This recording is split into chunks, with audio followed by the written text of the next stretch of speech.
Today's lesson is Concrete Jungles, How Wildlife is Adapting to City Living.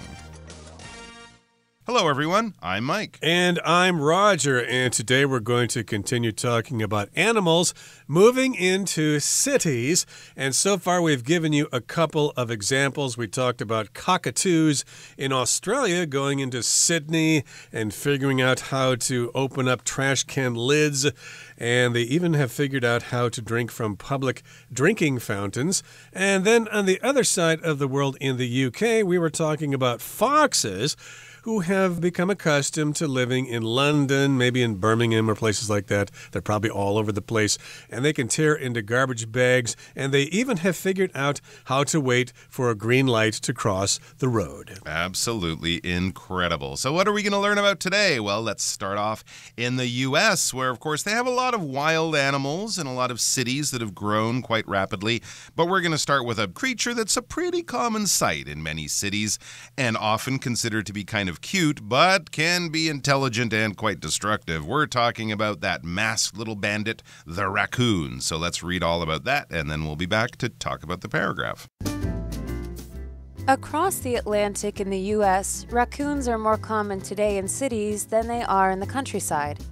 Mostly active at night, they avoid much of the bustle of human activity, and their intelligence and nimble fingers make getting food easy. What's more, they'll eat almost anything, even garbage, a behavior that has earned them the unflattering nickname trash pandas. 大家好，第一部分介绍形容词 nimble， 意思是行动灵活的或是敏捷的。例如 The nimble cat jumped from the table to the shelf with ease. 这只灵巧的猫轻松地从桌子上跳到架子上。或者 Perry was unable to catch the nimble little mice as they ran around the room. 敏捷的老鼠在屋里快速地跑来跑去 ，Perry 抓不到它们。接着看到名词 behavior， 意思是行为或是举止。例如 Good behavior in class is expected from all students. 所有学生都被期待在课堂上有良好的表现。再看一个句子 A child's behavior is often significantly influenced by the behavior of their peers.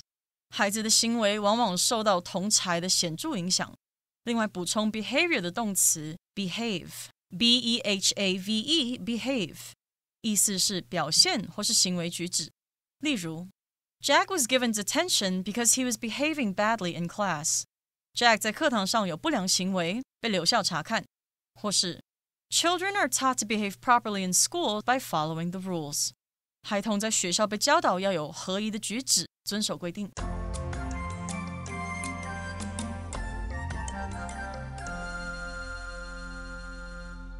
Okay, so here we're going across the Atlantic because we were just talking about the UK. So we're crossing the pond. We're going to North America here, especially we're going to the United States.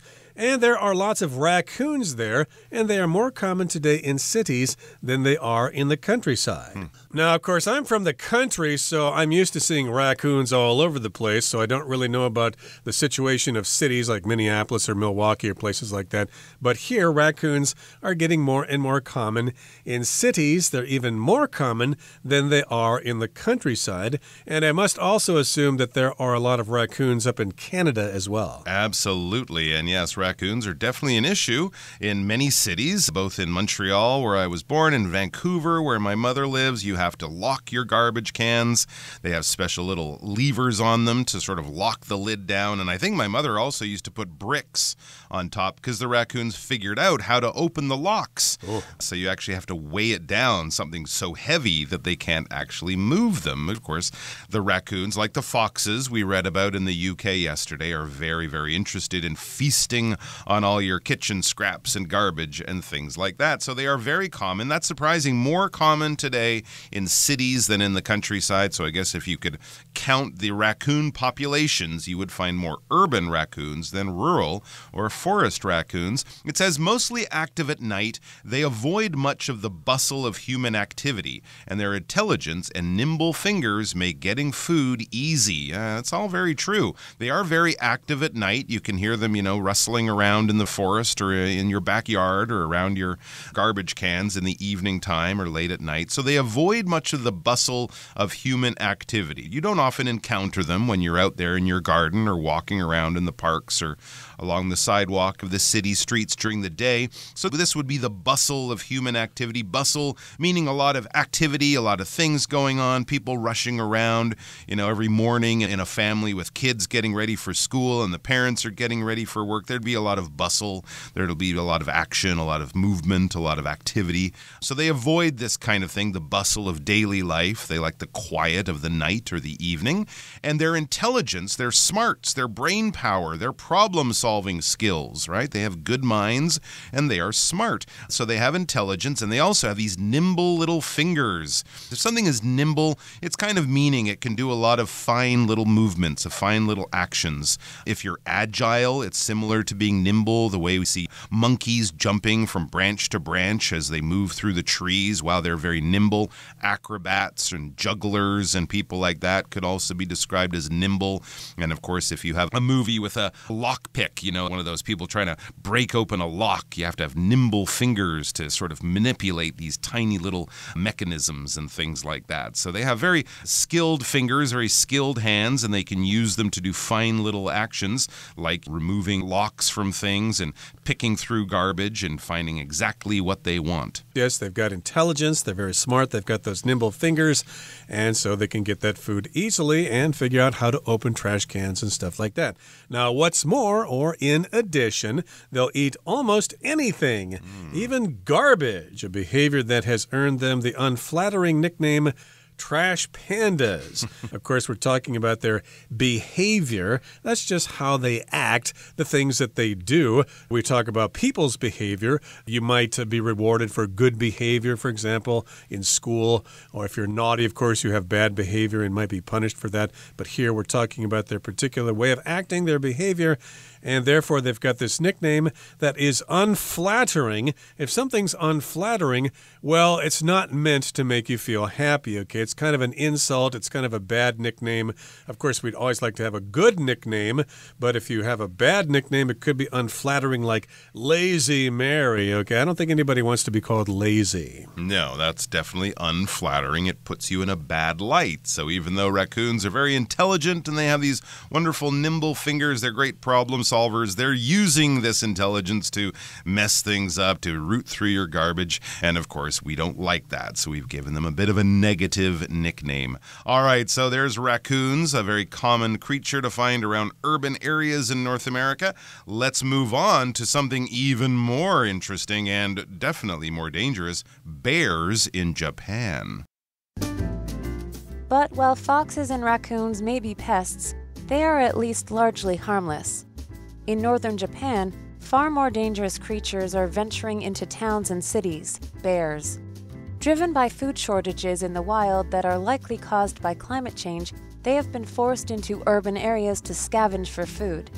The result has been a huge rise in bear-related sightings and injuries.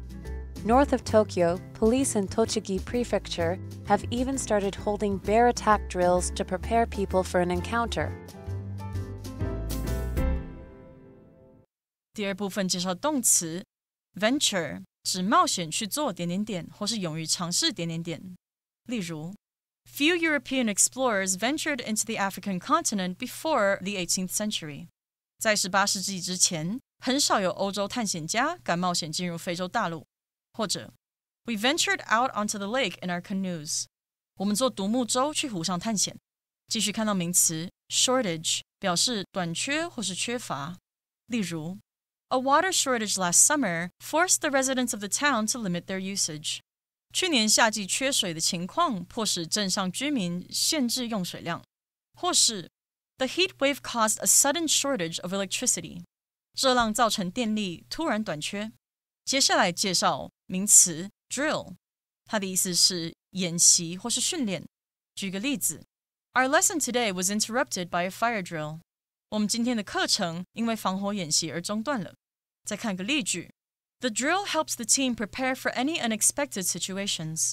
这次演习帮助团队为任何突发状况做好准备。最后看到 encounter 这个名词，它的意思是偶遇、遭遇或是相遇。例如 We had an unexpected encounter with a bear during our hike. 我们在徒步旅行时意外地遇到了一只熊。又或是 After not seeing each other for years, Clint and Tabitha had an unexpected encounter at the airport. 在多年没有见到彼此后 Clint 和 Tabitha 在机场不期而遇。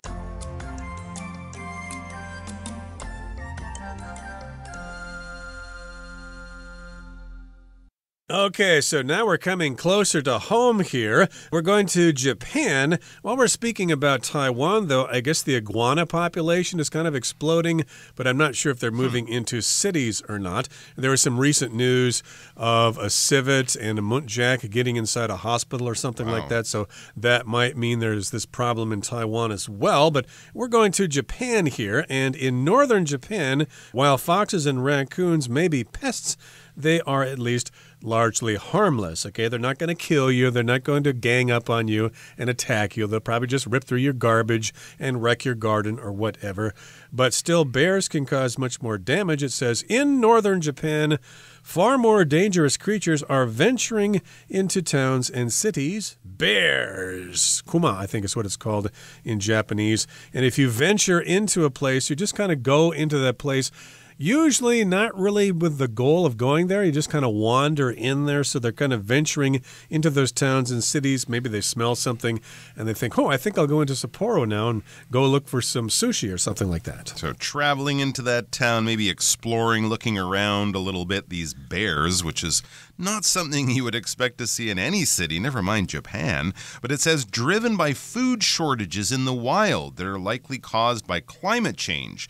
They have been forced into urban areas to scavenge for food. So this is, of course, very scary and can cause problems for people and authorities in the city. But it's kind of for a really sad reason. They're running out of food in the forest. I guess the forests, of course, are disappearing as cities get bigger, but also climate change maybe is making the berries and the fruit and the insects and other things that bears eat, because bears are equal opportunity eaters. They'll eat just about anything, but if they run out of natural sources of food because, climate change, the food that used to grow in the forest just doesn't grow as much or doesn't grow in the areas that it used to, so they get hungry and they're forced to move to other areas, and that can mean moving into cities to scavenge for food. So a shortage of something is when you don't have enough of something.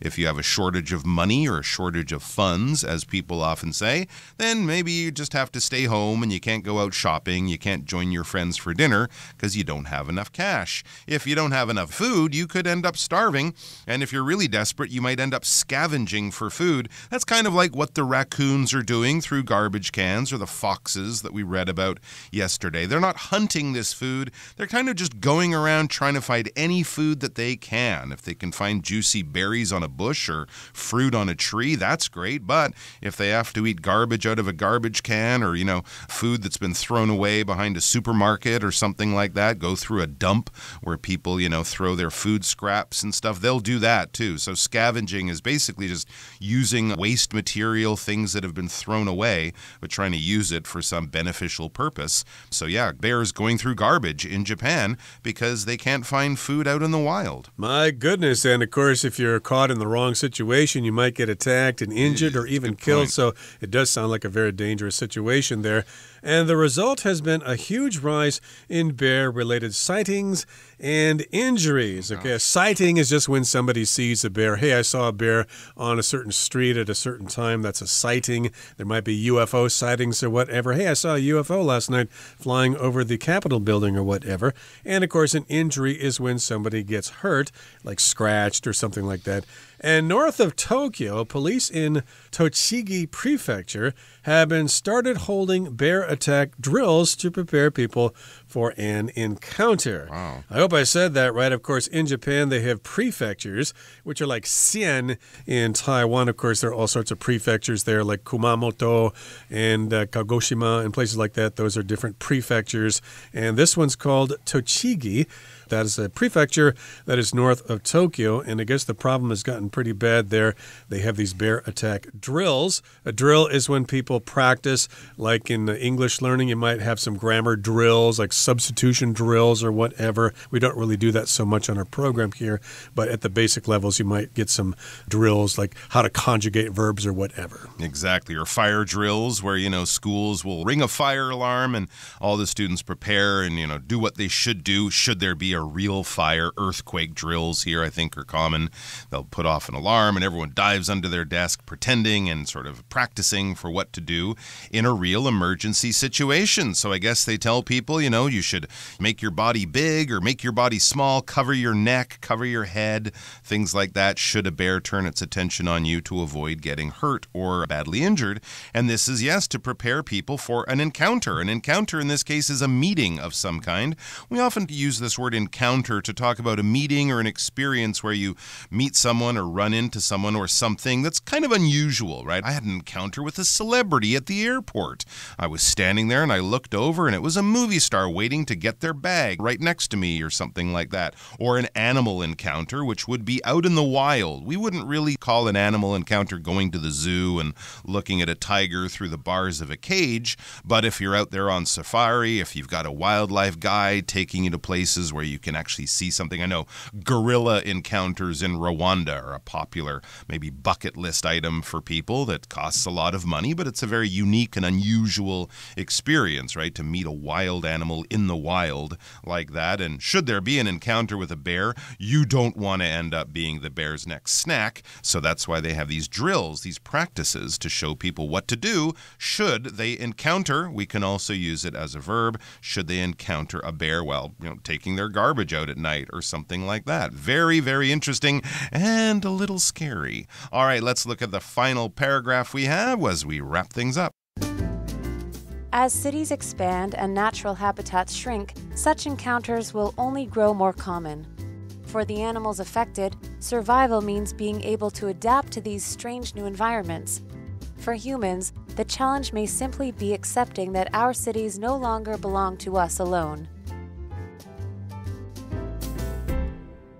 Okay, here's the final paragraph. It says, as cities expand and natural habitats shrink, such encounters will only grow more common. So cities are getting bigger and bigger, and that means the habitats for those animals are getting smaller and smaller. So because of these reasons, these animal encounters in cities will become more common. And for the animals affected, survival means being able to adapt to these strange new environments. So yeah, the animals aren't just going to let themselves be killed because they're losing their habitats. They're going to want to survive. They have that instinct for survival. So they're going to have to adapt to these new environments. They're going to have to figure out how to keep on surviving despite the changing habitat. So that's what the animals need to do or are doing. And for us humans, especially, of course, humans who live in cities, for humans, the challenge may simply be accepting that our cities no longer belong to us alone, kind of getting used to the idea that we have to share our cities, and as the animals adapt to city life, we have to adapt to sort of, living with the animals by protecting your garbage with special garbage cans, for example, to stop raccoons and foxes from getting in, or just knowing that there are animals out there and they could be dangerous and you could encounter them in a frightening manner. Here in Taiwan, I once lived out in Shizi on top of a mountain. I encountered snakes in my garden, and inside the house we had scorpions, we had stick insects. It was a little interesting. I woke up with a giant centipede on my neck at 4 o'clock in the morning. Not fun, but I learned to adapt, and then after a year I moved back into the city. Okay, well, those are small pests, but of course most of us are kind of afraid of the big ones, like the bears and the raccoons and deer and whatever. So yeah, indeed, we need to be careful about that, and we need to be aware of the situation and figure out what to do. What we're going to do right now, though, is we're going to listen to Hanny.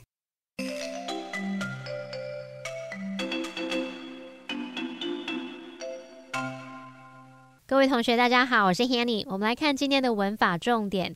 课文第二部分提到，尽管狐狸和浣熊可能是害兽，至少它们大体上是无害的。文中用到副词片语 at least 来表达至少。我们这边就来看看 at least 可以用在哪些不同的情境里。好，第一个，它可以表达数量程度上至少怎么样，不少于怎么样怎么样。例如 Ben visits his grandparents at least once a month. Ben 每个月至少会去探望祖父母一次。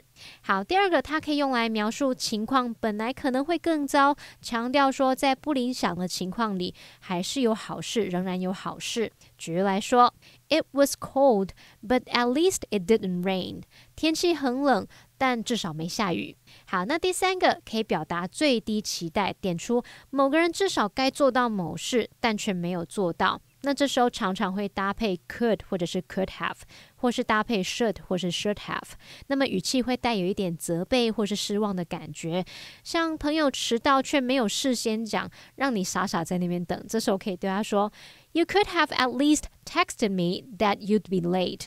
你至少也传个简讯跟我说你会迟到嘛。好，那第四个，我们可以用 at least 去表达不确定的语气，去修正限定前方叙述的范围，像是 Amanda is going to break up with her boyfriend. At least that's what she told me. Amanda 要跟她的男友分手了，至少他是这样跟我说的啦。好，那顺便帮同学们补充几个跟 least 相关的用法。第一个，我们可以用到 not the least， 或是 not in the least， 或是 not the least bit 来表达一点也不，意思会跟 not at all 差不多。举例来说， The joke was not funny in the least。 那个笑话一点也不好笑。好，第二个，我们可以用 not least 去表达特别是尤其。least 有最少、最小、最不重要的语义，那么 not least 则是用来强调某方面的重要性。例如 He's a skilled athlete, not least in tennis. 他是个厉害的运动员，特别是在网球方面。第三个介绍 last but not least， 字面意思是最后但不是最不重要的事，那其实是用来表达说最后还有一件重要的事。举例来说， The restaurant serves great food and coffee at reasonable prices. And last but not least, it provides excellent service. 那间餐厅供应的食物和咖啡很棒，价格合理。最后还有一件重要的事，就是它的服务非常好。好，那第四个补充的用法是 to say the least， 这是作为插入语，用来强调某个陈述，表达叙述的事实可能更加严重、更重要或是更糟等等。就类似中文说的最起码可以说是怎么样，或是说好听一点是怎么样怎么样。举例来说， The book was disappointing to say the least. 那本书啊，说好听一点是令人失望，其实要表达它很糟，很令人失望。好，那么以上是今天重点整理，我们来回顾今天的单字吧。 Intelligence. Thanks to her considerable intelligence, Claudette is able to learn new vocabulary words fairly easily. Behavior.The teacher praised the students for their polite behavior during the guest speaker's visit. Venture. Archie ventured out into the dark, stormy night to look for his lost dog. Shortage. The company experienced a staff shortage when several employees got sick at the same time. Drill. We had a fire drill at school last Thursday afternoon. Encounter.Our guide told us that he once had a scary encounter with a dangerous snake.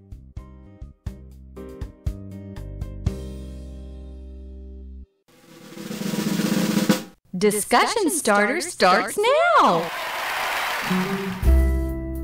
It's time now for our discussion starter. The question is, can you think of any other wild animals that sometimes venture into towns and cities? Yes, I've heard and I saw in the news not long ago that a bear ventured into a town. It might have been in Arkansas, somewhere in America. It broke into the local ice cream shop. It ate all the ice cream and it left without leaving very much mess. It was a very neat and tidy bear. The police showed up. They realized there's not much that they can do. They let the bear have his little snack. And then the bear was on his way, and apparently the bear really didn't do much damage. So a very polite and well-mannered bear. Well, another wild animal that is sometimes found in cities or maybe small towns is the beaver. One time in my hometown, I think somebody left some piles of wood in the middle of the town, and these beavers came out at night. And of course, as you know, beavers just love to chew on wood.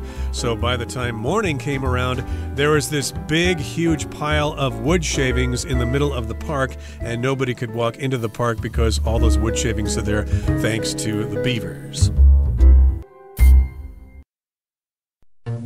Well, that brings us to the end of another edition of our program, and please make sure you join us again next time. From all of us here, I am Roger. I am Mike. See you next time.